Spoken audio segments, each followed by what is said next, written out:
Hi guys, good afternoon. I just wanted to create a separate video on the memory organization of the PIC10F200, so here it goes. 4.0 Memory Organization Figure 4:1, Program Memory Map and Stack for the PIC10F200. The PIC10F200 memories are organized into program memory and data memory. Data memory banks are accessed using the file select register. 4.1 Program Memory Organization for the PIC10F200.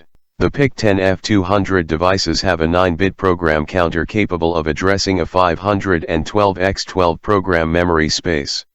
Only the first 256x12 for the PIC10F200 are physically implemented. Accessing a location above these boundaries will cause a wraparound within the first 256x12 space. The effective reset vector is at 0000H. Location 00FFH contains the internal clock oscillator calibration value. This value should never be overwritten. Call, readload. Stack level 1. Stack level 2. Reset vector. User memory space. On-chip program memory. 0000H00FFH. 0100H256 word. 0.01 FFH Node 1, address 0000H becomes the effective reset vector. Location 00FFH contains the MOVIM XX internal oscillator calibration value. 4.3 Data Memory Organization. Data memory is composed of registers or bytes of RAM. Therefore, data memory for a device is specified by its register file. The register file is divided into two functional groups: special function registers and general purpose registers. The special function registers include the TMRO register, the program counter, the status register, the IO register and the file select register. In addition, special function registers are used to control the IO port configuration and prescaler options. The general purpose registers are used for data and control information under command of the instructions. For the PIC10F200/204, the register file is composed of 7 special function registers and 16 general purpose registers. 4.3.1 General purpose register file. The general purpose register file is accessed, either directly or indirectly, through the file select register. See section 4.9 Indirect data addressing, INDF and FSR registers. Figure 4-3, PIC10F200/204 register file map. File address OINDF01HTMRO02HPCL03H status 04HFSR05H OSCAL 06H GPIO07H CAN 008H unimplemented OFH10H general purpose registers 1FH. Note 1, not a physical register. See section 4.9 Indirect data addressing, INDF and FSR registers. 2. PIC10F204 only, unimplemented on the PIC10F200 and reads as O. 3. Unimplemented, read as O. Oh baby yummy, I like the way you do that. Program memory. For now, let's imagine that the microcontroller is the black box which consists of the processor, flash memory, and RAM, some peripheral units, and a set of buses that connect all these units. We will, however, discuss the memory organization, as we will use the memory and thus need to understand how it works. The program memory organization is shown in Figure 1.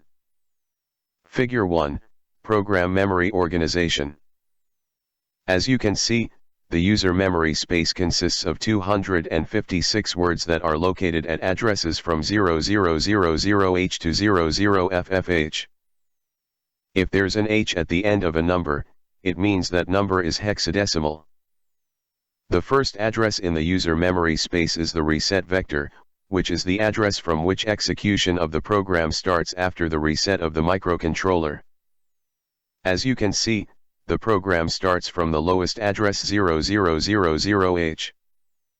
At the very top of the memory spaces, you can see something called PC. This is the program counter.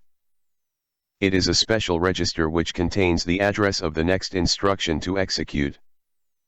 For instance, after the microcontroller resets, the PC contains 0000H, which means that the instruction that is written in the cell under address 0000H will be executed. After this instruction is done, the PC is incremented and has the value 0001H, which means that the instruction under address 0001H is about to execute, and so on and so forth. But the flow of the execution can be manually changed by a branch instruction. A register is a memory cell which might have specific name and perform the specific role, like the PC. It can be general purpose though, thus not named, just an address. The last thing you can see in the memory is the stack, which is 2 levels in a PIC10F200. So, what is the stack and what is it used for? The stack is used to store the PC during execution of the subroutines. When you call a subroutine, the current PC value is stored in the stack, so that the program remembers where it was before jumping into the subroutine. Then the PC is loaded with the address where the subroutine is located. After execution of the subroutine is done, the old PC value is restored from the stack, and the execution of the code continues from the address after the subroutine call.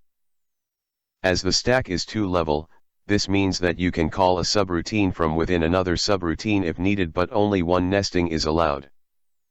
Remember this or your program will break. This is where the term Stack Overflow comes from. Data memory. Next, we will discuss the data memory organization. This data memory contains the data which is lost when you power down the microcontroller. Program memory, what we just discussed, stays with the microcontroller all the time, but data memory is the temporary memory that is used by the program and includes things like variables. Its organization is shown in Figure 2. Figure 2, Data Memory Organization.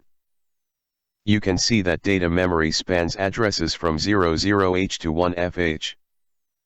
But you should remember that these addresses are different from the addresses of the program memory, they are totally different memory spaces. Memory that is erased when power is lost is called volatile memory, and memory that is not erased when power is lost is called non-volatile memory. Oh baby yummy, I like the way you do that.